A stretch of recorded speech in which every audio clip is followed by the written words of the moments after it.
Buenos días. Buen día. Buenos días. Buenos días, profesor.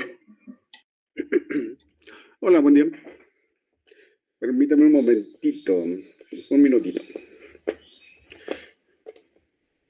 Por favor.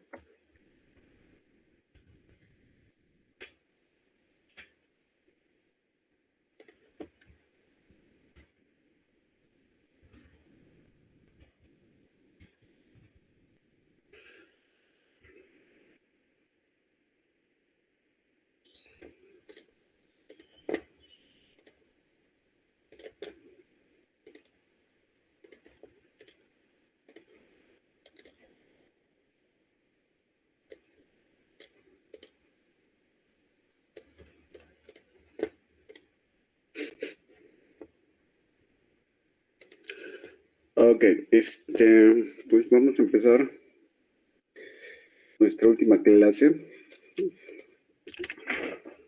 Vamos a celebrar Ávila López Dante.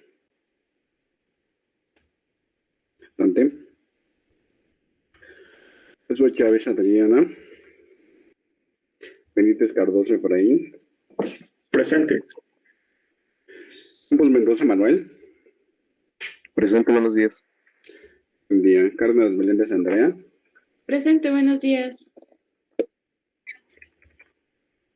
Profesor, Duarte Puente Andrea. Presente, buenos días. Sí, alguien estaba hablando por ahí. sí, soy yo. No alcancé a prender el micrófono, profe. Dante, ok. Sí, gracias. Buen día. Sí. Buen día. Hernández Torres Miriam. Presente. Buenos días, profe. Buen día. Jaime Rocha Luis. Presente, doctor. Buenos días. Buen día. Jiménez Herrera Sofía. Presente, profe. Buenos días. Buen día. León Alonso Donovan.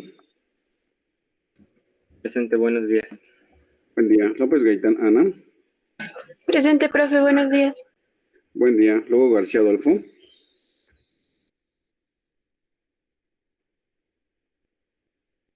Martínez Alanís David. David Martínez.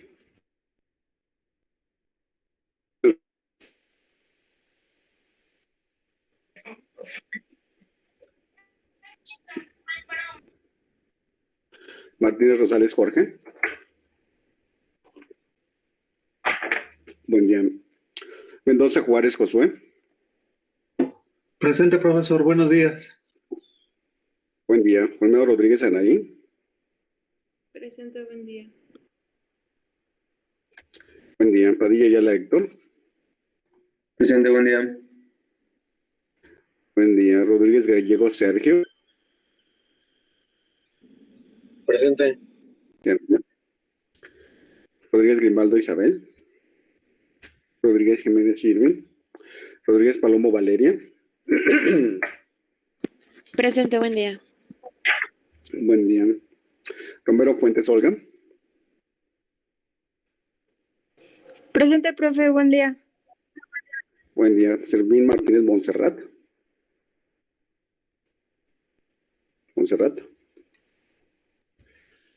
Uresti Vanegas Valeria.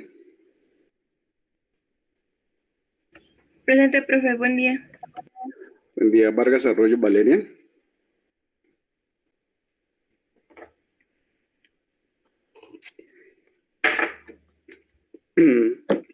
Creo que no se ha podido conectar, profe. Ok, gracias. Zavala Rivera Areli. Presente, profe, buenos días. Buen día. Bueno, pues vamos a comenzar nuestra última clase. Profesor, creo que me saltó. No sé si me escuché. ¿Qué apellido? Martínez Rodríguez, Brian. Oh. Listo.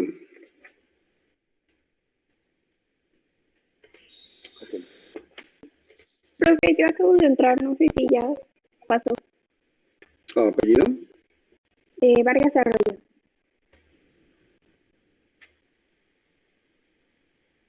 Sí, ya había pasado.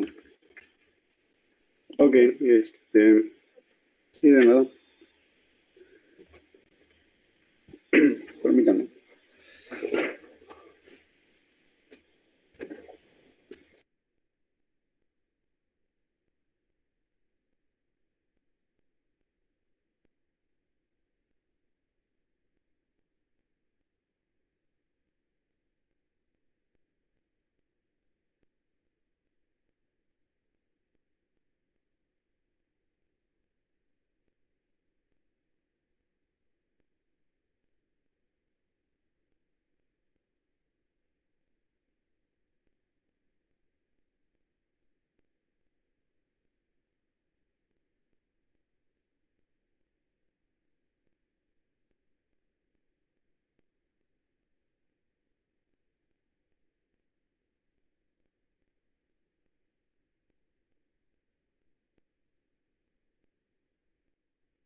Ok, bueno, pues esta es ya la última clase, de Bioquímica 1.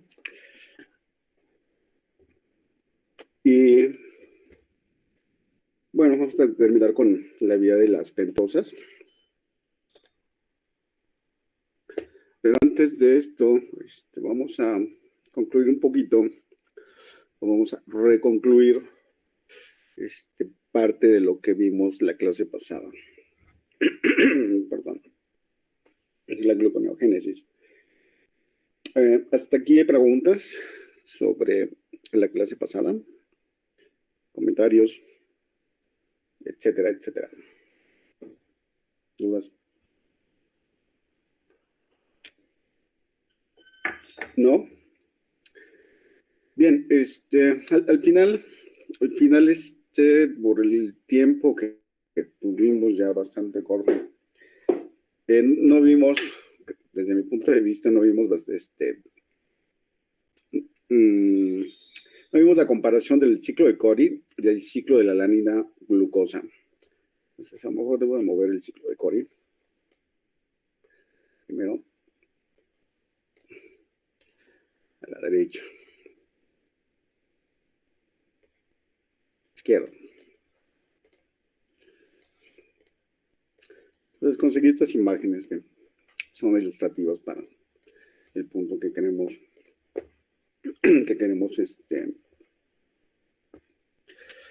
bueno, clarificar. Pues tenemos el ciclo de Cori. Sabemos que es de los esposos Cori. Y bueno, lo que tenemos en el ciclo de Cori es que durante el ejercicio extremo, se acumula lactato, ácido láctico por la glicólisis. Recuerden que es un mecanismo, una vía que se utiliza para recuperar el NAD y mantener de esa manera funcionando la vía glicolítica. Entonces se acumula lactato, ácido láctico, y este ácido láctico es exportado al torrente sanguíneo, viaja en la sangre como tal, como ácido láctico. Y después este ácido láctico es tomado por el hígado, y en el hígado es convertido a piruvato por la misma lactato deshidrogenasa, la reacción reversa, y entra a la gluconeogénesis, que ya vimos los pasos, ¿no? La carboxilación del piruvato, después la exportación del oxaloacetato en forma de malato se reoxida en forma de oxaloacetato, pasa a fosfonolpiruvato por una sinasa, y después de ahí sigue la glicólisis. Y una vez que se forma la glucosa, ya vimos que la liberación de glucosa está vinculado con la importación de la glucosa fosfato al retículo endoplasmático rugoso. Tenemos 3 transportadores, T1, T2, T3. Tenemos en la enzima la fosfatasa de la glucosa fosfato, bebida en la membrana del retículo endoplasmático rugoso, viendo hacia el interior. Y una vez que entra el glucosa fosfato, se hidroliza y se exportan al citosol el fosfato y la glucosa. Entonces tenemos glucosa libre en citoplasma y esta glucosa es exportada al torrente sanguíneo como tal, como glucosa libre, y viaja a través de este torrente sanguíneo y regresa el lactato en forma de glucosa. Entonces la glucosa en músculo pues puede seguir 2 vías: la fermentación, la glicólisis, o bien la síntesis de glucógeno, la fermentación homoláctica. Y tenemos otro problema lactato y así se sigue este ciclo.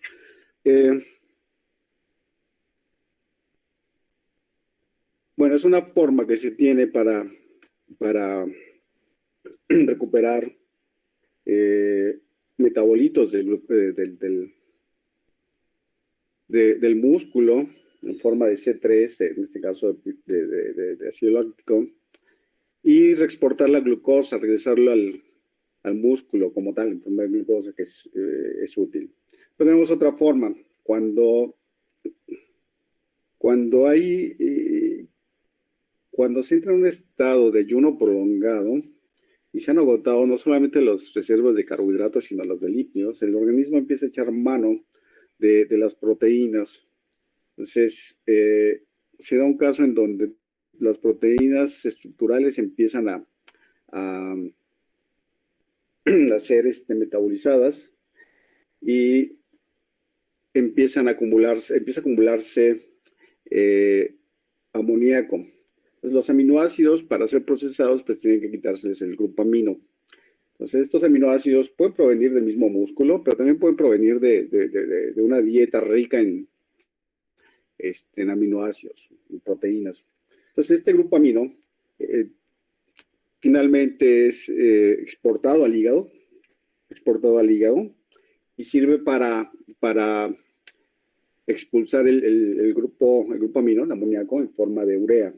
Entonces, es una forma de sacar el grupo amino de los músculos y otros tejidos en forma de alanina, que es un aminoácido mucho, y este puede viajar a través del torrente sanguíneo, llega al hígado, y del hígado es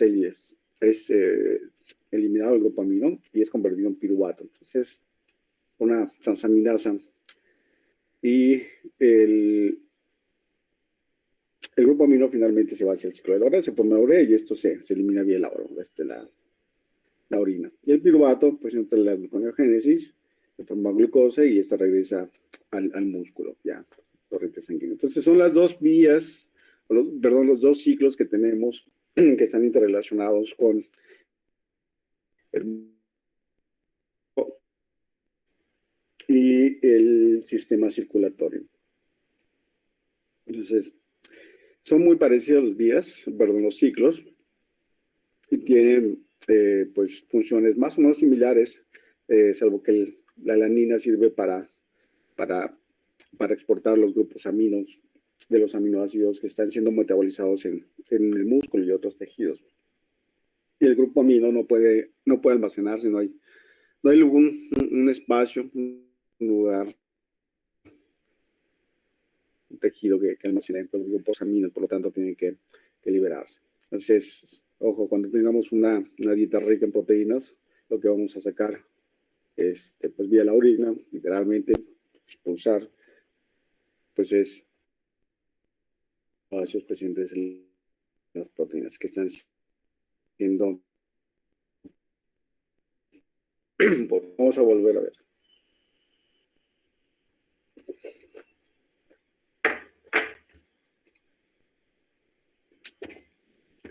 Todo está bien claro. Sí, ¿verdad? Está claro.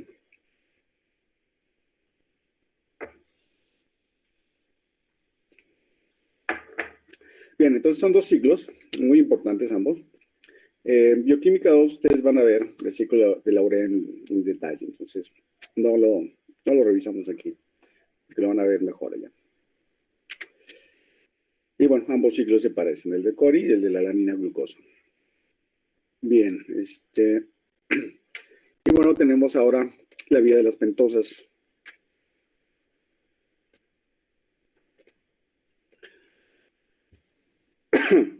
¿Por qué es importante la vía de las pentosas?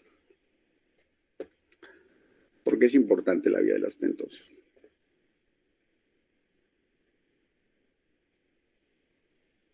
Porque esta vía le provee a la célula de dos cosas principalmente. De ribosa, del carbohidrato ribosa, que es utilizado para infinidad de moléculas, empezando por los nucleótidos.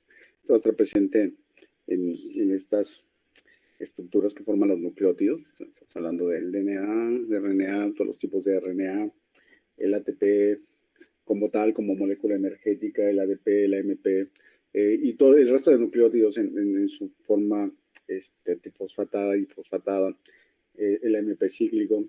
Y en algunos Cofactores, por ejemplo, en el NADH, el FRD, el NADPH, etcétera.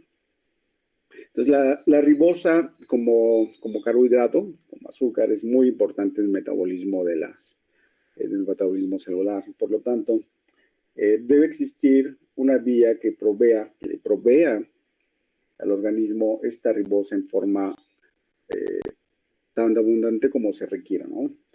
En tejidos altamente que están llevando su división activa o activamente, se requiere pues una gran cantidad de glucosa, de ribosa. Entonces, estos tejidos, pues bueno, la vía está muy activa. Y el otro metabolito que le provee a la célula, la vía de las pentosas, es el NADPH. Son equivalentes reductores. Es muy similar, el NADPH es muy similar al NADH, algo que tiene un grupo fosfato. Solo que este grupo fosfato marca el NADH como un metabolito para biosíntesis de compuestos. Entonces, el NADH está involucrado en las vías catabólicas y el NADPH en las vías anabólicas. Entonces, son equivalentes reductores que se transfieren por estas moléculas, una específicamente en las vías catabólicas y el otro específicamente en las vías anabólicas. Entonces, ustedes lo que van a observar en muchas vías anabólicas, que van a ver en Bioquímica 2, es la participación del NADPH. Entonces, es lo mismo en tejidos altamente que se están dividiendo activamente, pues la cantidad de NADPH requerido pues va a ser inmenso. Entonces, esta vía, de la vía de las pentosas, pues, tiene una importancia enorme en el metabolismo celular. Entonces, la vía de la glucólisis sí es importante, pero tenemos otras vías que tienen su importancia, su propia importancia. Ahora, lo interesante aquí es que pues también empieza con la vía glicolítica, porque va a tomar va a tener como sustratos intermediarios de la vía glicolítica, como son el gliceraldehido 3-fosfato y la fructosa 6-fosfato. Estos metabolitos se van a conectar con la vía de las pentosas, pero el sustrato principal es la glucosa 6-fosfato, o sea, el primer producto de la fosforilación de la glucosa por la exocinasa, la glucosa 6-fosfato, entra en la vía de las pentosas y de ahí se forma una reacción, una primera reacción, es una reacción de oxidación-reducción. La glucosa 6-fosfato, por presencia de la glucosa 6-fosfato deshidrogenasa, pues bueno, se convierte en un ácido, en la 6-fosfoglucono y después en un fosfonogluconolactona. Ok, entonces tenemos la vía de las pentosas. Aquí tenemos diferentes vías. Tenemos la glicólisis, tenemos la hidrólisis de glicógeno, tenemos la glucosa 6-fosfato que, como pueden observar, puede seguir diferentes vías. Entonces, de entrada, la glicólisis en el músculo, el cerebro, etcétera. O en el caso del hígado, pues vamos a seguir para la síntesis de glucosa, liberarse el torrente sanguíneo. O bien seguir la vía de las pentosas.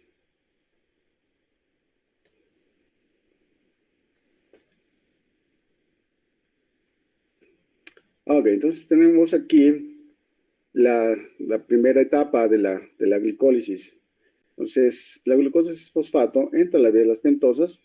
La fructosa 6-fosfato, recuerden que la glucosa 6-fosfato es el primer sustrato de la vía de las pentosas. Pues la fructosa 6-fosfato también va a entrar a la vía de las pentosas en una parte posterior, en la misma vía, y la gliceraldehído 3-fosfato, el gliceraldehído 3-fosfato también va a entrar a la vía de las pentosas.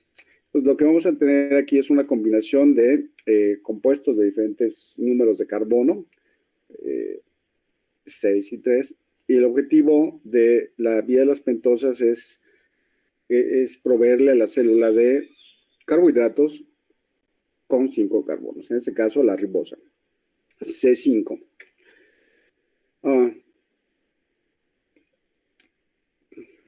Ok, ¿para qué se requiere la vía de las pentosas? Esto ya lo había comentado, le provee a la célula de equivalentes reductores en forma de pH, y esta le provee de ribosa en forma de ribosa 5-fosfato, para la síntesis de nucleótidos que se van a incorporar en diferentes estructuras, DNA, RNA y los cofactores que ya mencionamos, FAD, NAD, NADPH. Entonces, ¿qué vías requieren de NADPH? Pues sobre todo las vías, las vías anabólicas, que también son llamadas de síntesis. Por ejemplo, la síntesis de ácidos grasos, la beta reducción, la bisíntesis de colesterol. Tenemos una gran cantidad de pasos catalíticos. Y sintetizar una molécula de colesterol es exageradamente costoso en términos de equivalentes reductores, porque recuerden que es un lípido y la mayoría de los lípidos, y sobre todo está altamente reducido, es decir, tiene solamente carbonos e hidrógenos. Entonces, la cantidad de NADPH que se requiere para una sola molécula de colesterol es enorme. Y aún así, pues bueno, nos causa problema esto del exceso de síntesis de colesterol y cuando se dan estos problemas, pues se tienen que tomar inhibidores de la síntesis del colesterol. Es que ya vamos llegando por ahí no sé, estamos pasando la etapa adulta, empezamos a desarrollar ciertas enfermedades como hipertensión, etcétera. En algún momento, si se agrava, pues bueno, te tienen que dar ciertos medicamentos para disminuir la síntesis del colesterol y prevenir que se siga acumulando placa y que se hagan más angostas las arterias y que eviten de esta manera pues, el aumento de la presión. Ok, tenemos también la síntesis de neurotransmisores en el cerebro, el sistema nervioso, y la síntesis de nucleótidos. Entonces, en todas estas vías se requiere NADPH. Existen también otras vías, no vías, pero sí reacciones especiales que están involucradas, por ejemplo, en el mantenimiento del estado redox de la célula vía la síntesis de glutatión. El glutatión es una molécula que está presente en las células y que de alguna manera regula, por los equivalentes reductores, regula el estado redox, entonces mantiene un estado reductor, no oxidante. Y tenemos otra vía, que es la vía o las reacciones de la citocromo P450, las monooxigenasas, están involucrados en la eliminación de compuestos tóxicos. Entonces, todos los compuestos raros que podamos ingerir, que ingerimos en los alimentos y otras cosas que se ingieren, pues van a parar al hígado, y este sistema de la citocromo P450, por ejemplo, los medicamentos van a parar también aquí, se pueden considerar como agentes tóxicos en ciertos casos, y son eliminados vía este citocromo P450. Entonces, ahí también se requiere NADPH para llevar a cabo estos procesos de desintoxicación o de eliminación de compuestos que pueden tener actividad tóxica. Ok, ¿qué tejidos tenemos con una vía de las ventosas activa? Tenemos las glándulas adrenales, el hígado, testículos, tejido adiposo, ovarios, las glándulas mamarias y las células, los eritrocitos. Entonces, ¿qué función llevan a cabo estos tejidos? Lo tenemos en la segunda columna. Las glándulas adrenales, la síntesis de esteroides, el hígado, síntesis de ácidos grasos y colesterol, que ya habíamos comentado. No solamente la síntesis de colesterol requiere una gran cantidad de NADPH, sino la síntesis de ácidos grasos, la beta reducción. Los testículos, la síntesis de esteroides, el tejido adiposo, la síntesis de ácidos grasos, los adipocitos, lo mismo, la beta reducción. Los ovarios, síntesis de esteroides. Las glándulas mamarias, síntesis de ácidos grasos, pues lo que acompaña la leche.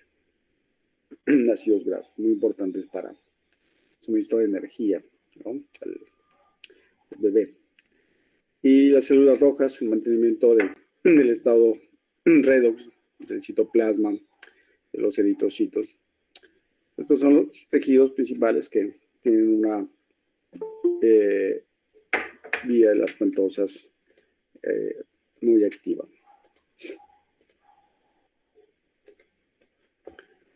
Y el NADPH, este es el NADPH, pues es NADH prácticamente, excepción que la única diferencia es el grupo fosfato.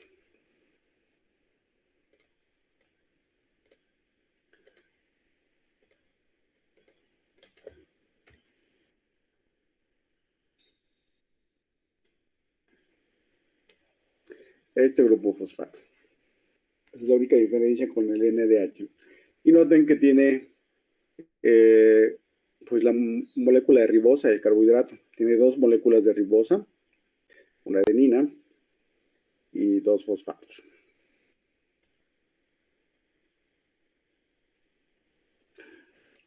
Bien, esta es la vía de las pentosas.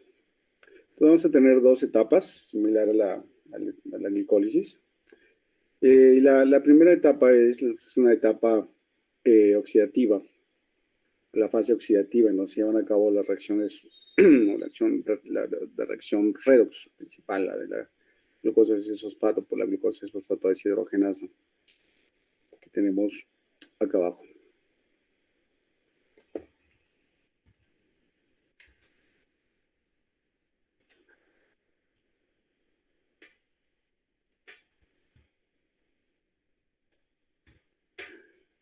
Ok.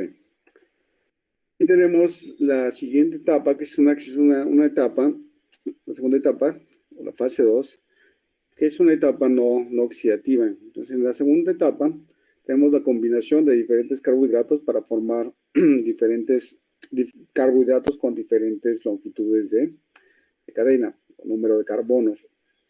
Entonces, vamos a ver aquí la combinación de esos diferentes carbohidratos y finalmente vamos a tener como producto al gliceraldehído 3-fosfato, que va a incorporarse a la glicólisis, y la fructosa 6-fosfato, que esta es la que después se va a convertir en ribosa. Y, perdón, no.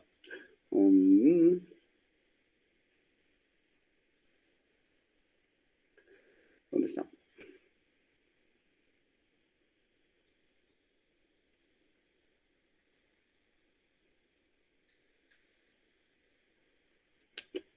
Bueno, ahorita lo vamos a ver. Ok, la primera etapa. Tenemos a la glucosa 6-fosfato. Esa es la primera reacción, es la glucosa 6-fosfato deshidrogenasa, que forma 6-fosfoglucono de lactona. Es una cetona. Y tenemos a la lactonasa, que forma el ácido, el 6-fosfogluconato. Y este ácido, después es descarboxilado para formar la ribulosa 5-fosfato por la 6-fosfogluconato deshidrogenasa. Y libera el CO2. Recuerden que siempre un grupo carboxilo es sustrato para la eliminación de dióxido de carbono o grupos o de un átomo de carbono en forma de dióxido de carbono. Bien, entonces tenemos las fases de las pentosas. Tenemos la reacción y las enzimas. La fase oxidativa, la primera es la de la glucosa 6-fosfato deshidrogenasa, después la lactonasa y después la de la 6-fosfogluconato deshidrogenasa. Y la fase no oxidativa tenemos la de fosfopentosa isomerasa, que es la que forma ribosa 5-fosfato, ¿ok? Y la fosfopentosa epimerasa, la transacetolasa, la transaldolasa y la transcetolasa. Bien. Ok, entonces tenemos la segunda etapa de la vía de las pentosas.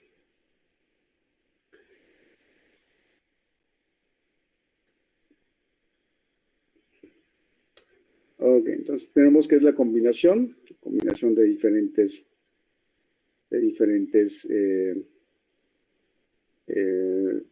moléculas, de diferentes carbonos. Noten que si se requiere ribosa, la ribosa se va a utilizar. En el momento que no se requiere, se va a combinar para formar diferentes moléculas de diferentes átomos de carbono. Finalmente, los productos van a incorporarse a la vía glicolítica. Entonces tenemos la combinación de la ribosa 5-fosfato con la celulosa fosfato para darnos pseudoctelosa 7-fosfato y el gliceraldehído 3-fosfato. Entonces, la ribosa y la celulosa son carbohidratos con 5 carbonos. Y lo que va a ocurrir aquí es una combinación en donde se van a transferir 2 átomos de carbono para formar la pseudoctelosa y el gliceraldehído 3-fosfato. Entonces, este gliceraldehído 3-fosfato después se reincorpora, se combina con la pseudoctelosa 7-fosfato, ahora se forma la fructosa 6-fosfato y la eritrosa 4-fosfato. Entonces, noten que el número de carbonos se mantienen. Entonces, originalmente son 10 en la primera etapa, en la segunda siguen siendo 10, 7 y 3 son 10, en la tercera son 6 y 4 son 10, y después, pues con la fructosa 6-fosfato, regresa a la glicólisis. La eritrosa 4-fosfato se combina con una molécula de celulosa 5-fosfato, son 4 carbonos con 5 serían 9, y en esa combinación se forma la fructosa 6-fosfato, 6 carbonos, y el gliceraldehído 3-fosfato, 3 carbonos, son 9. Y ambos ya son sustratos de la glicólisis. Y bueno, las enzimas involucradas, pues las tenemos aquí, la epimerasa, la transacetolasa, la transaldolasa y la transcetolasa. Y el resto, pues bueno, ya son enzimas de la glicólisis. Ok, entonces al final lo que vamos a tener es que van a entrar 3 moléculas con 5 carbonos, que serían una ribosa 5-fosfato y 2 celulosa 5-fosfatos. Son 3 moléculas con 5 carbonos y vamos a terminar con 2 moléculas de 6 carbonos, que serían la fructosa 6-fosfato, 2 fructosa 6-fosfatos y uno de 3 carbonos, C3, que sería la gliceraldehído 3-fosfato. Entonces, bueno, eso es lo que tenemos en la vía de las pentosas. Entonces, si ingerimos una gran cantidad de alimentos que contengan como moléculas, pues, la ribosa, igual regresamos a las carnes, algunas verduras tienen DNA, etcétera, pues toda esa ribosa puede ser procesada e incorporada a la vía glicolítica vía la vía de las pentosas. Entonces, esta es la manera también como se asimila la ribosa presente en los alimentos, en la dieta, por la vía de las pentosas. Puede utilizarse como tal, pero cuando está en exceso, cuando se ingiere en exceso alimentos que contengan esta ribosa, pues esta ribosa puede ser incorporada a la vía glicolítica, formando la fructosa 6-fosfato, el gliceraldehído 3-fosfato. Y de esta manera, pues entran a la glicólisis. Bien, ¿cómo se regula la vía? El punto de regulación está en la glucosa 6-fosfato deshidrogenasa.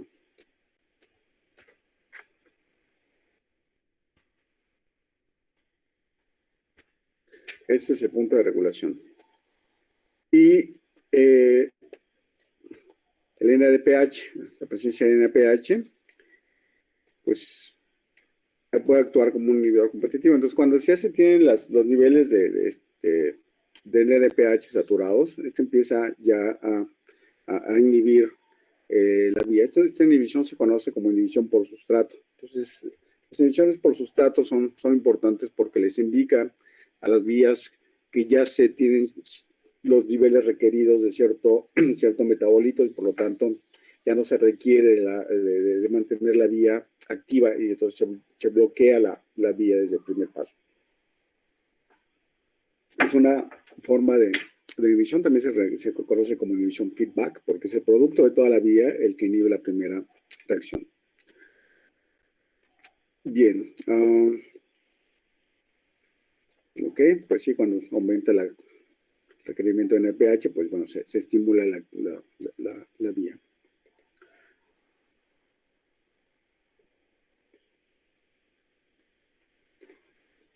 Entonces, como la vía es reversible hasta el primer paso, pues bueno, nosotros podemos tener en esta vía un movimiento libre sin tanto problema hacia un lado y hacia en ambas direcciones para cumplir o para cubrir los requisitos en términos de sustratos para las diferentes vías que están conectadas con la vía de las pentosas.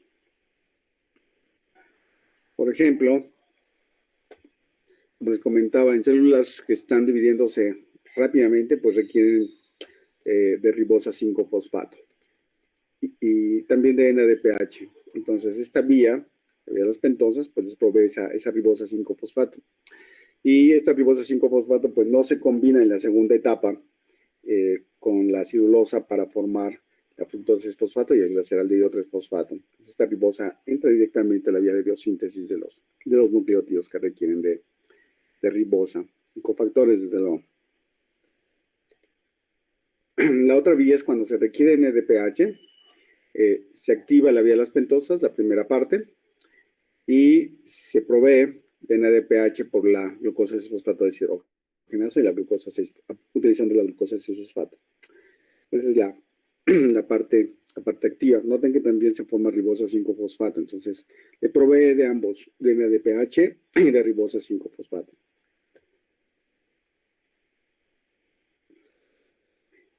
Y bueno, tenemos esta otra vía que cuando se requiere mucha cantidad de NADPH, entonces se conecta la vía con la vía de la glicólisis, pero en forma reversa para sintetizar glucosa y proveer de glucosa 6-fosfato, y por la glucosa 6-fosfato deshidrogenasa llevar a cabo la reacción de oxidación de la glucosa y formar la ribosa 5-fosfato y producir de esta manera el NADPH.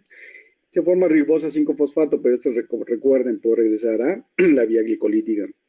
Entonces, girando en estas dos vías, pasando por estas dos vías, pues lo que se genera esencialmente, principalmente es el NADPH, si la célula lo requiere.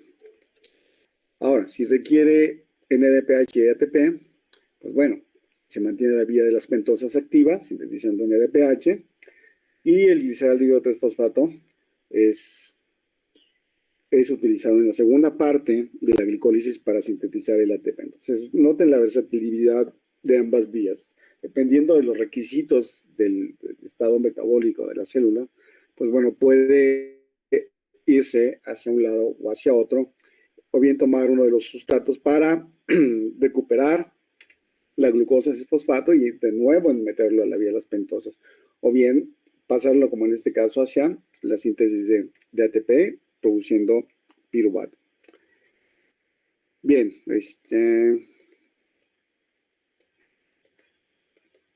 pues yo creo que ya terminamos aquí.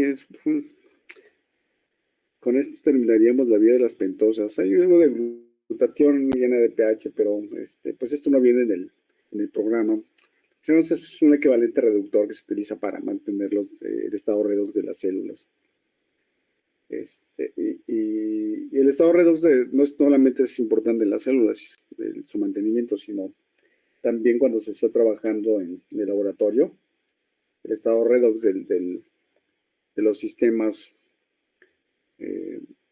por ejemplo, nosotros que trabajamos con enzimas, purificamos enzimas de células directamente.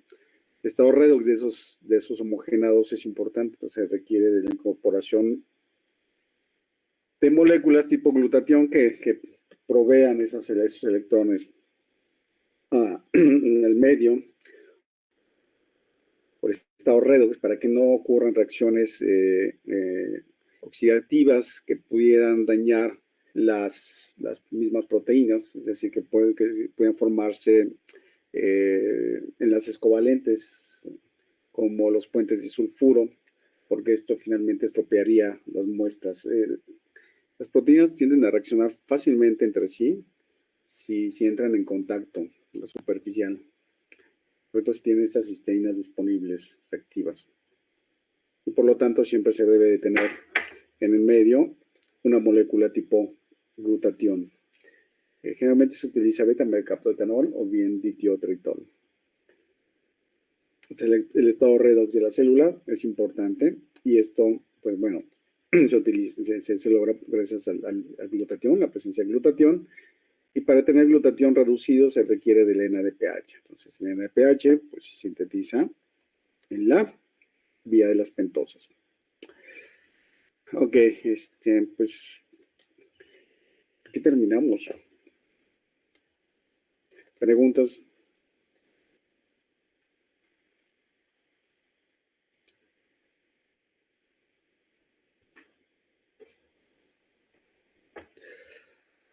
Sí, ¿cómo se hace para que una vía tenga más eficiencia? Bueno, es decir, por ejemplo, hay personas que comen, o sea, muchísima, bueno, más bien en cuestiones como atletas, ¿no? Comen cantidades absurdas de comida a veces, pero tienen una muy buena salud. Entonces, no sé si, por ejemplo, haciendo ejercicio se mejoren ese tipo de vías, se haga más eficiente, o haya otros factores, ¿no? Como genéticos o algo así. Sí, sobre todo ahí son factores genéticos, hormonales. Vamos a tener, pues bueno, de entrada la diabetes, ¿no? Donde vas a tener problemas con los niveles de glucosa. Eso es una enfermedad muy común en México. Tenemos la diabetes tipo 1 y la tipo 2. La tipo 2 es más frecuente, entonces tenemos un desbalance en las concentraciones de glucosa en sangre. Aumentan esos niveles y la cantidad de glucosa que puede entrar o que entra a las células es pues mínima, relativamente mínima. Por lo tanto, la célula entra en una especie de estado de inanición. Tiene mucha comida en el exterior, pero adentro está muriéndose de hambre. Y ahí lo que tenemos es que empieza la célula a echar mano de la degradación de estructuras propias.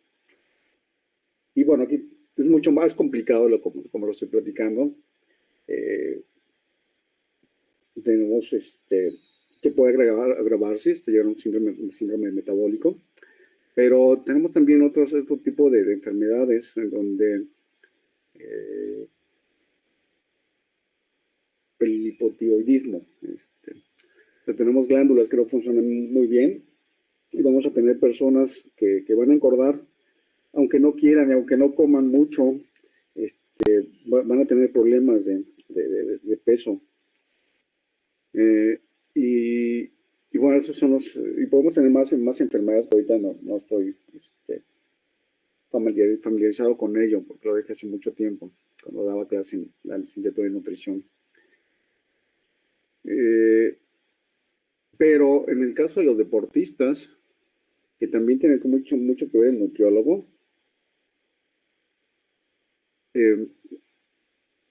también depende mucho de la genética, porque hay gente que no hace mucho ejercicio, o no hace ejercicio y tiene una muy buena condición física. Hace el mínimo de ejercicio y tiene buena condición física. Y vamos a tener gente que aunque haga mucho ejercicio, la condición física va a ser, no va a ser muy buena, va a tener problemas. Entonces hay un componente genético. Y por ahí tenemos también al área de la nutrigenómica, en donde vamos a tener que diferentes compuestos presentes en los alimentos van a activar ciertas vías metabólicas, más o menos. Y entonces vamos a tener un balance entre todas estas vías metabólicas.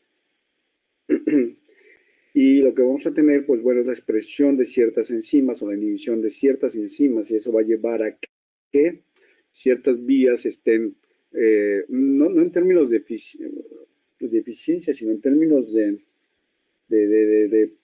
contenido de enzimas presentes en la célula, puede estar limitado y por lo tanto eso nos llevaría a tener un determinado flujo metabólico disminuido, o en el mejor de los casos aumentado. Y bueno, en el caso de que tu flujo metabólico sea aumentado, pues bueno, a lo mejor no puede ser bueno en ciertas ocasiones y quizás en otras no, porque tendrías una situación en donde ciertos nutrientes se agotarían mucho más rápidamente que otros nutrientes, y entonces estos nutrientes no le llegarían a cierto tipo celular y solamente un cierto tipo de celular que tuviese la capacidad de transportar rápidamente los nutrientes al interior de la célula, se beneficiaría ese tejido. Entonces, ahí tendríamos un problema de desbalance de utilización de nutrientes. Y este punto está bien ejemplificado en la enfermedad, sobre todo en cáncer, porque en cáncer tenemos lo que conocemos como el efecto Warburg.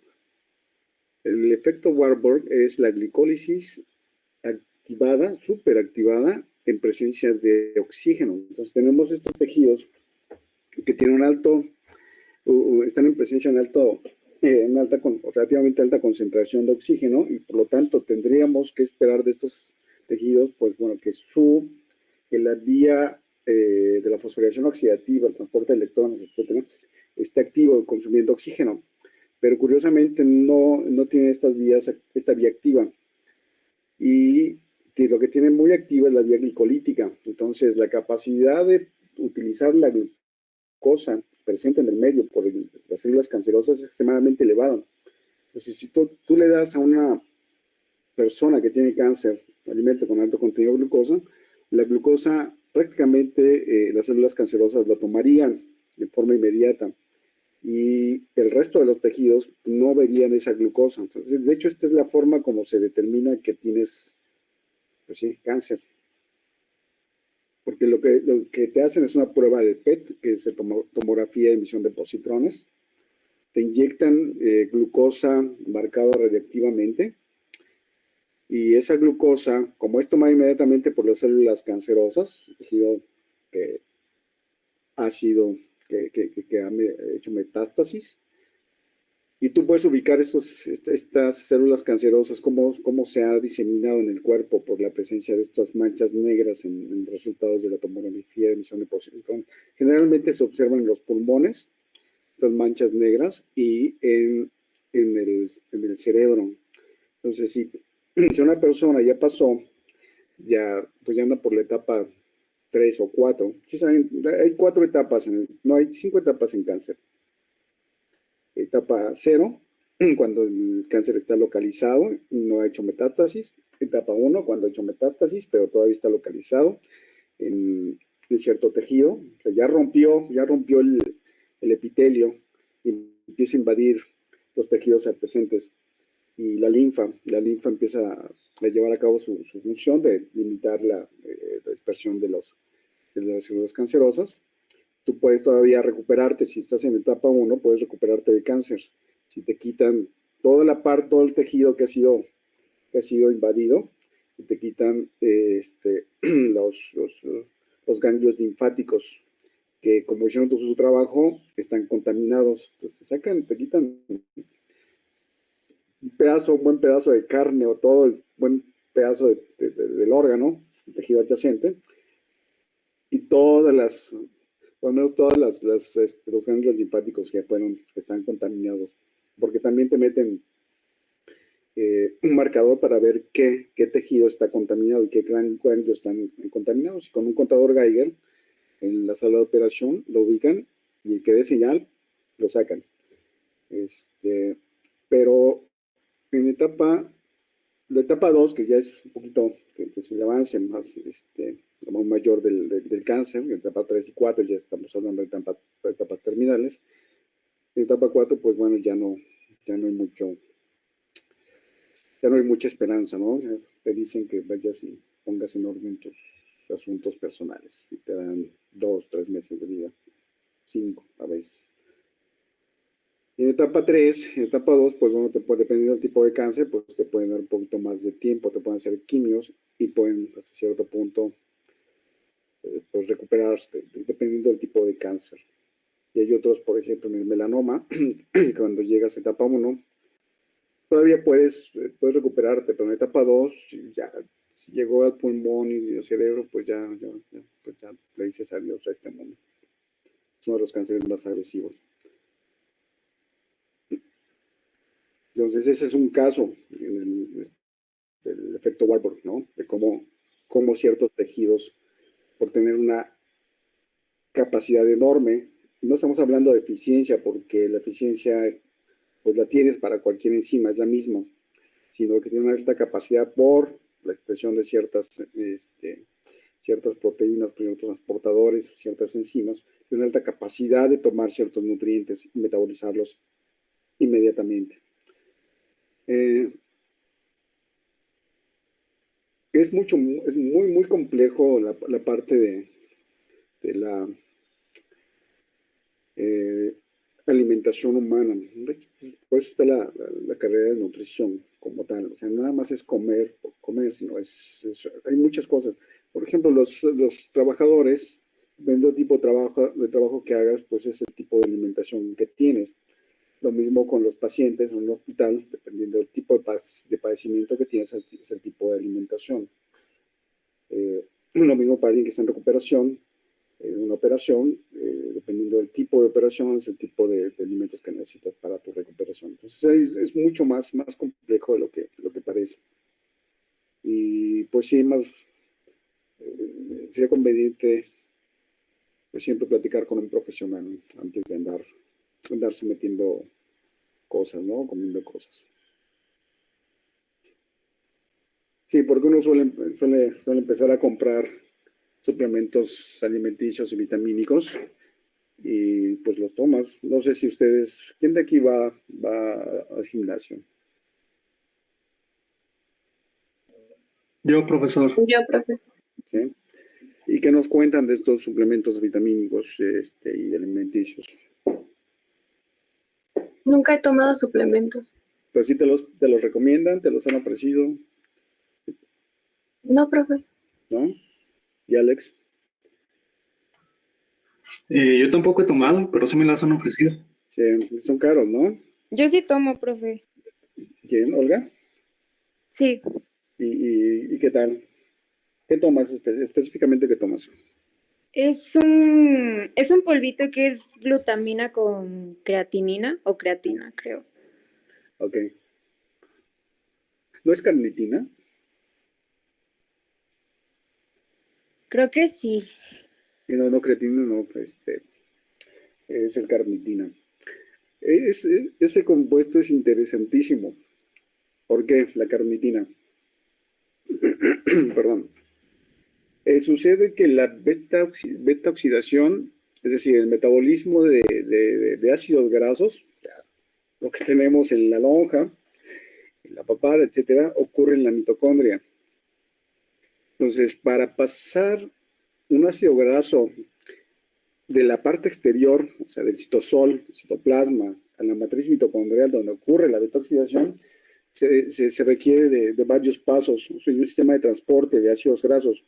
O sea, no entra libremente el ácido graso, sino es transportado en forma de acetil-CoA y después hay un paso en donde se acompleja con la carnitina. Y es la carnitina ácido graso el que pasa a través de la membrana interna mitocondrial y después es transferido de nuevo a una coenzima A para formar acetil-CoA y este es el sustrato de la beta oxidación. Entonces, una de las ideas que se tiene es que si tú tomas carnitina, que es el transportador del ácido graso, lo que tú estarías haciendo es facilitar el transporte de este ácido graso a la matriz mitocondrial y con ello estarías, entre comillas, facilitando la oxidación de tus ácidos grasos, o sea, de los que están acumulados en tu organismo. Entonces, podría ser falsa idea, pero también podría dar resultados, que digerir carnitina te ayude a bajar de peso. Y el problema es que se suele abusar también de esto, porque incluso hay carnitina inyectable. No sé si lo han visto, Ana, Alex, Olga. Lo han visto en los gimnasios o te los han ofrecido que se inyecten carnitina en ciertos puntos del cuerpo para facilitar la degradación de ácidos grasos vía su transporte al interior de la mitocondria, la matriz mitocondrial. Hay como estéticas que, sí, o sea, cirujanos plásticos que dicen que te inyectan enzimas para bajar de peso cierta zona, pero no dicen cuáles son. Ok. Bueno, enzimas lo veo difícil, a menos que sean enzimas humanas. Pero carnitina, o sea, carnitina como tal, sí, sí sé que hay ampolletas para inyectables. Ya estoy fuera de ese negocio, ¿eh? Ya hace mucho tiempo que lo dejé, entonces ya estoy desfasado. Y tampoco me interesa dar ahí asesorías de ese tipo, ¿no? Para eso están las nutriólogas. Y son buenas, créanme, son buenas, hacen bien su trabajo. Y son muy importantes. Bien, ¿alguna otra pregunta? Entonces, ¿recomendaría tomar eso en algún punto o no? Ah, pues mira, todo depende de ti, quien toma la decisión es uno, ¿no? Es difícil recomendar porque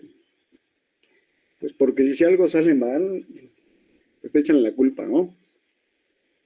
Entonces debe ser una decisión personal, uno.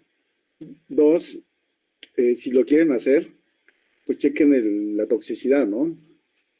Vean qué tan tóxico es el compuesto. Ya hay mucha información en Internet y ustedes saben cómo buscar en Internet y saben seleccionar la información veraz, de calidad, y ustedes pueden tomar una decisión basándose en ello, ¿no? Sí, es difícil recomendar estas cosas.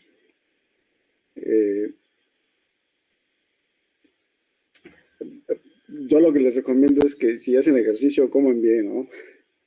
Coman bien y descansen. Solo eso lo que puedo recomendarles. Bien, ¿alguien más?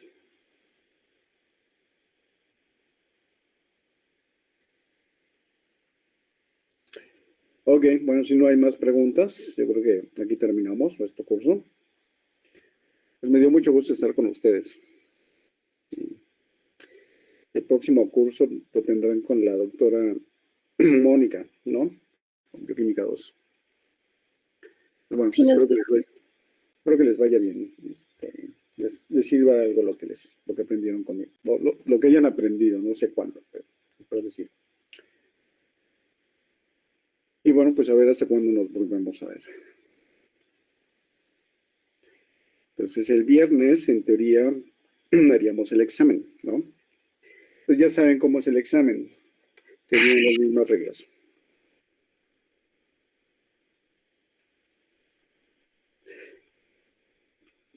Bien, ¿algo que quieran agregar?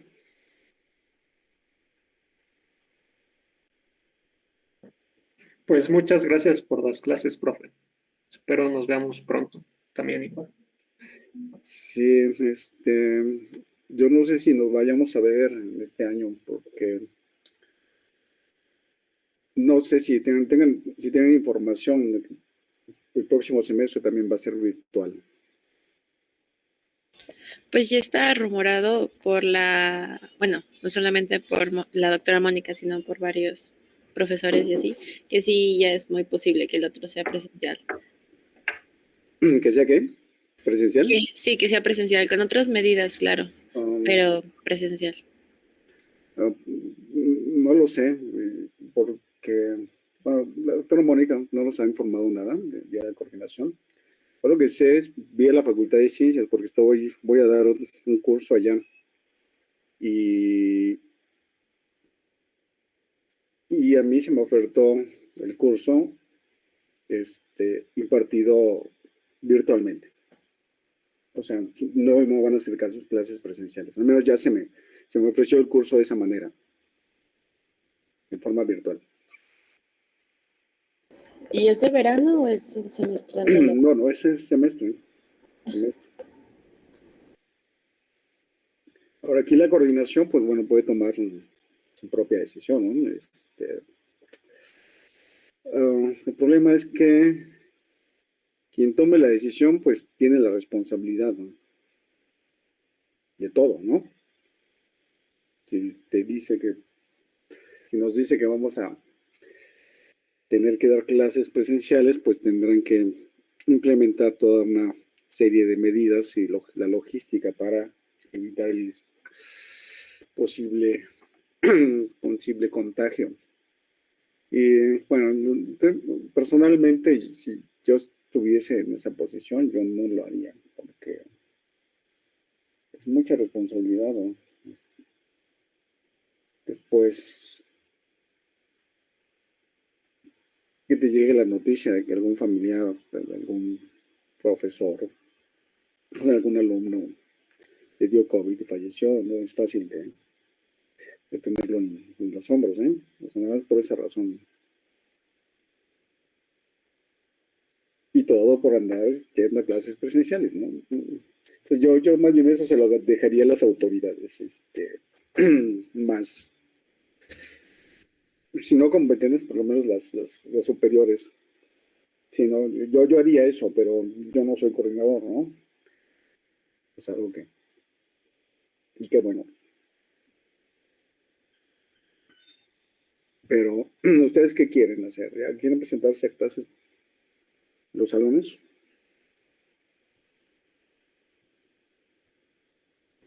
Yo sinceramente sí, ya estoy como muy fastidiada de estar 1 año y medio casi.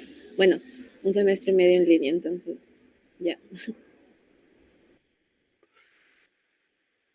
Sí, pero bueno, pues vamos a ver qué pasa, ¿eh? No sé, realmente no. Nosotros no decidimos eso. Y bueno, cuando se dé, pues, va a empezar la discusión, ¿no? O sea, si uno tiene cierta edad y es más susceptible de, si tiene ciertos números de alumnos en los grupos, etcétera, etcétera. Es complicadísimo, muy, muy complicado. Pero pues vamos a ver qué se decide, ¿no? Y de hecho, pues que si van a implementar eso, pues tendrán que poner todas las medidas de seguridad que, Dios. Sí, si yo les digo, vengan a clases, ser responsable soy yo, ¿no? De velar porque todas estas condiciones de seguridad se tengan y se mantengan, ¿eh? Durante todo el curso. Es mucha responsabilidad, pero bueno, ya veremos. Sí, yo los entiendo perfectamente. Imagínense, pues, son 4 años de carrera y 2 se la pasaron en casa, o sea, la mitad.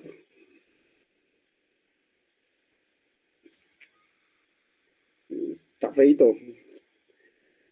Y pues les tocó, pues, ni modo,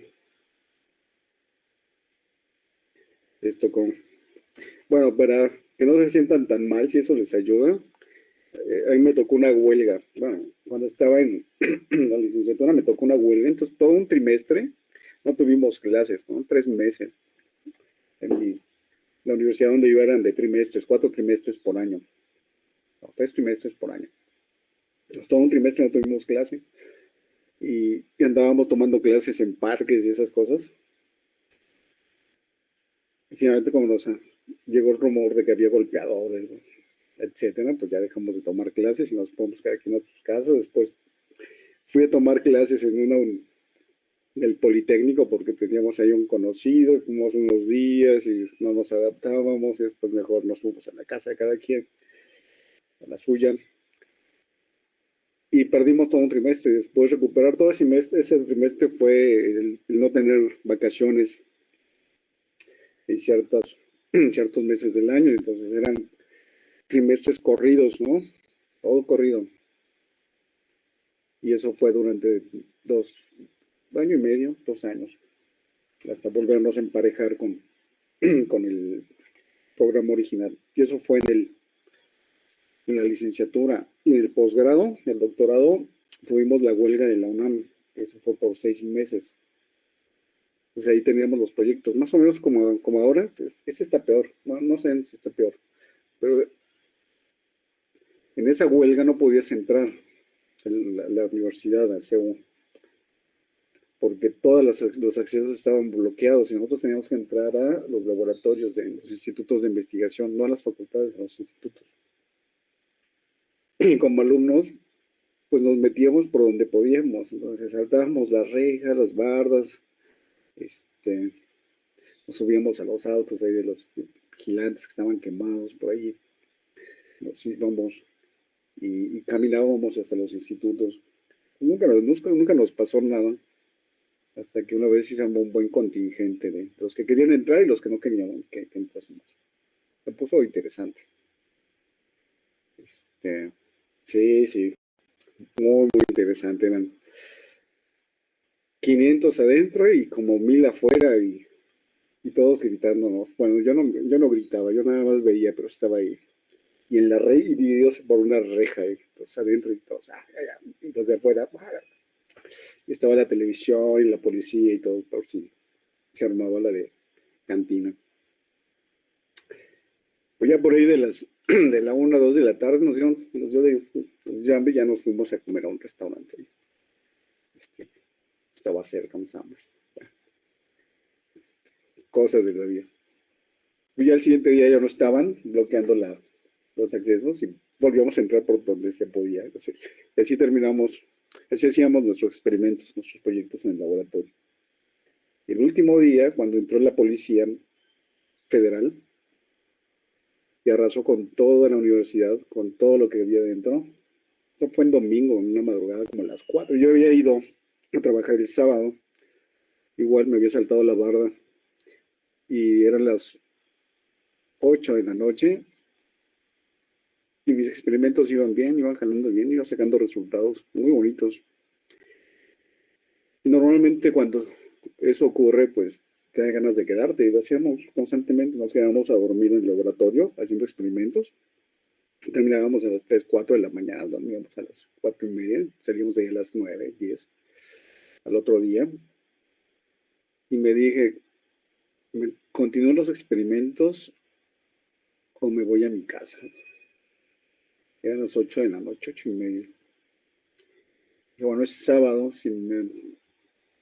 si continúo el experimento, mañana domingo estaría durmiendo hasta muy tarde y es domingo, pues no, qué flojera. No, mejor me voy a mi casa, duermo toda la noche del sábado y el domingo, pues me levanto y desayuno rico. Bueno, cuando desde luego me fue en la casa, y cuando desperté el domingo, desperté con la noticia de que había entrado la Policía Federal y había arrasado con todas las personas que estaban ahí en la universidad. O sea, entraron a los laboratorios, a las oficinas, a las aulas y agarraron a todos. Y se los llevaron a la cárcel. Allí estaban todos los papás buscando a sus hijos en la cárcel. Y no los dejaban entrar. Y supe de alumnas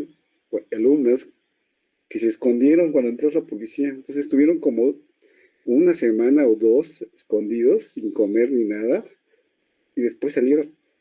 Increíble. Bueno, eso nada más es una anécdota de lo que uno vivió cuando andaba en esto de ser estudiante. Padre, ¿no? Me salvé de que me metieran de la cárcel.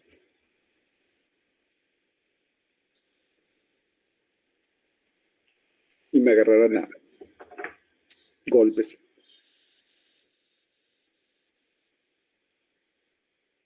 Y si al otro día veía las noticias, sentadito ahí desde el sofá y con un cafecito bien rico.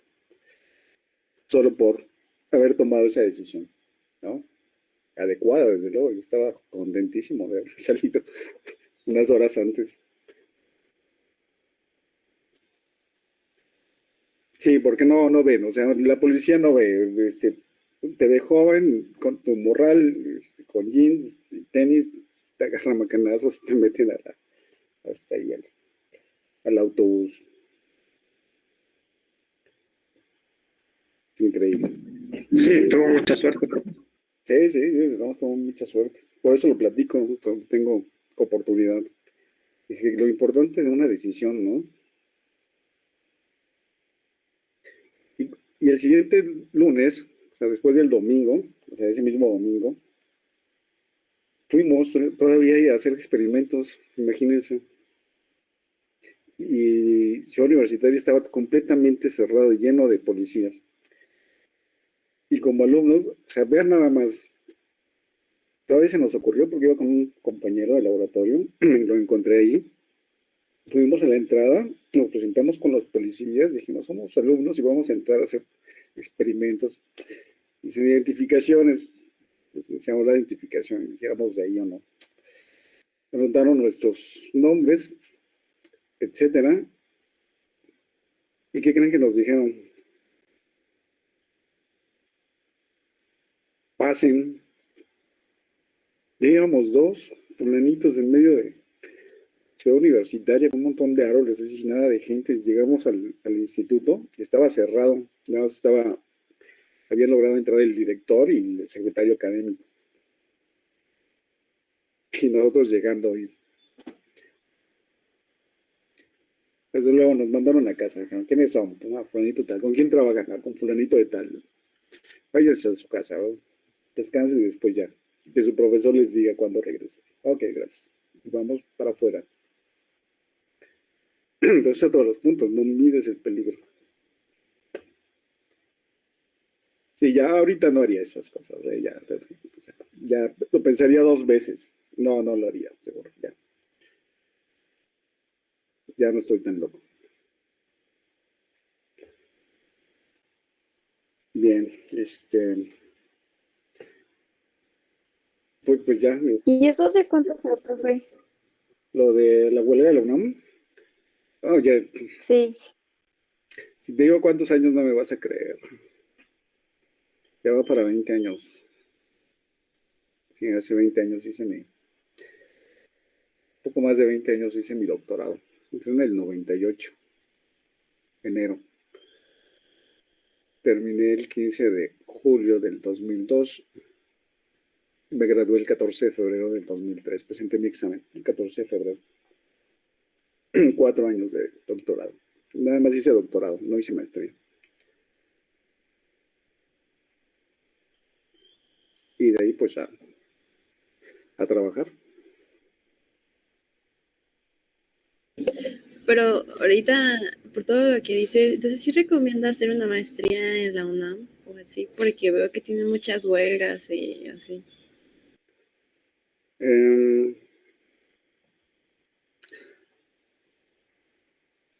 Depende qué es lo que quieras, porque hay maestrías que valen la pena y otras que todas valen la pena.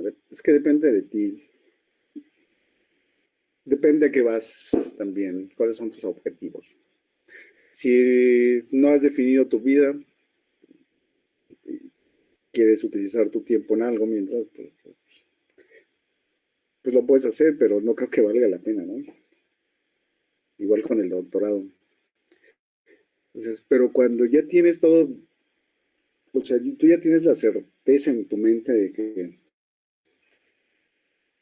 y que sabes muy en el fondo de ti que sabes que vas a hacer, o sea, no se lo dices a nadie porque siempre hay dudas, ¿no? Y pueden pasar 1000 cosas, porque puedes estar súper seguro y de repente pasa algo y cambia toda tu vida, y entonces eso que dijiste ya no lo puedes borrar. Pero si lo sabes tú muy bien dentro de ti, o sea, si tu ser ya sabe qué es lo que quieres y con todas las fuerzas, tu ser, pues lo vas a hacer muy bien, seguro. Y el mismo destino te va a ir llevando, sin problemas. O sea, el mismo destino te va a ir apapachando, te va a llevar de la mano, te va a traer aquí, te va a traer allá. Es curioso cómo funciona esto. Y te va a poner en ciertos lugares el mismo destino. No te va a costar trabajo. Bueno, o sea, sí te tienes que poner a estudiar, a trabajar, etcétera, pero no va a ser tan complicado, va a estar bien. Normal. Si además lo disfrutas, mejor, ¿no? O sea, yo los 4 años que estuve haciendo mi doctorado, me pareció como un año. La verdad se me fue súper rapidísimo. Y de repente abrí los ojos y ya tenía que buscar trabajo, ¿no? Y sí lo hice. Y en ese sentido me ha ido muy bien, porque ya en la licenciatura yo estaba trabajando en investigación. Todas las tardes me iba a trabajar en un laboratorio. Me invitaron a hacer proyectos de investigación. Trabajaba todas las tardes, en las mañanas me iba a las clases, de las clases me iba a la biblioteca, sacaba los libros que necesitaba para los temas que tenía que revisar para la siguiente clase. De ahí al laboratorio en la tarde, y en la tarde, pues a la casa, ¿no? En la noche a la casa. Y lo que sí les puedo decir es que cuando terminé el último día, en la última semana de clases que tuve del último trimestre, conseguí trabajo en investigación, en la UNAM, en un instituto de investigación, un laboratorio. Entonces, en la siguiente semana yo ya estaba prácticamente en otro laboratorio. O sea, ni un día me quedé de más en el laboratorio donde estaba. O sea, terminó mi curso, o sea, como ahora el viernes, la última clase, y yo el lunes yo ya estaba en otro, prácticamente ya en otro instituto, en otro laboratorio, con un nuevo proyecto. Y lo mismo cuando terminé mi doctorado, que fue el 15 de julio de 2002. Terminé mi doctorado y una semana antes, 2 semanas antes, yo ya había conseguido trabajo. Entonces, de tal forma que para el siguiente lunes de mi último día de clases de doctorado, yo ya estaba trabajando.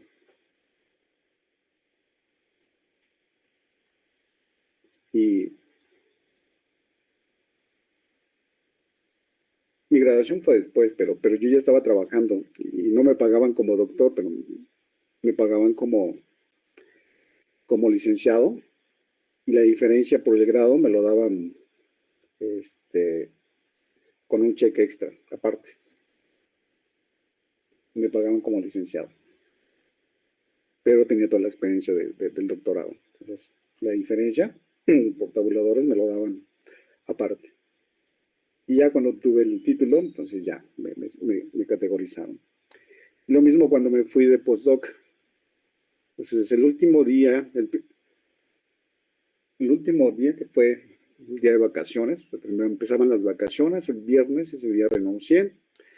El siguiente lunes, yo ya estaba tomando mi vuelo, no, el domingo, yo estaba tomando ya el vuelo a Michigan, y el lunes yo ya me estaba incorporando a un nuevo laboratorio, con proyecto nuevo. Y ahí me quedé 2 años, y de regreso, pues fue casi igual. Ahí me tardé un poquito más, pero fue cuando ingresé aquí en el 2010. En el 2009 terminó mi contrato en Michigan de 2 años, bueno, que fue el 11 de julio. El 11 de julio del 2009. Y tenía mi presentación en San Luis, aquí en el instituto. Me habían agendado para la siguiente semana, un jueves, la presentación de mi proyecto y mi entrevista para incorporarme al instituto. Entonces yo viajé el sábado, el sábado, en Michigan, de Ann Arbor a la ciudad, no a la Ciudad de México, hice una parada en Vallarta, pero perdí el vuelo en la noche el sábado, entonces me quedé en Vallarta, Puerto Vallarta, el domingo, y salí el lunes en el mediodía, y todo pagado por la aerolínea. Entonces, bueno, eso estuvo bien. Un día de vacaciones en Puerto Vallarta, pagado por la aerolínea. Y el miércoles o el jueves que me tocaba presentar, pues me vine para acá, para San Luis. Y tardó como 1 mes o 2 para que definieran si me aceptaban o no. Pues bueno, realmente dijeron que sí, y entré en enero del 2010. Entonces estuve septiembre, octubre, noviembre, diciembre de vacaciones largas. Pero ese es el punto, o sea, el mismo destino te va llevando de la mano. Lo único que tienen que hacer es pues estudiar, ponerse a trabajar, disfrutar de lo que hacen, verdaderamente disfrutar de lo que estudian, lo que trabajan en sus proyectos, de manera así real, honesta, ¿no? Sintiendo que vale la pena y viendo que vale la pena.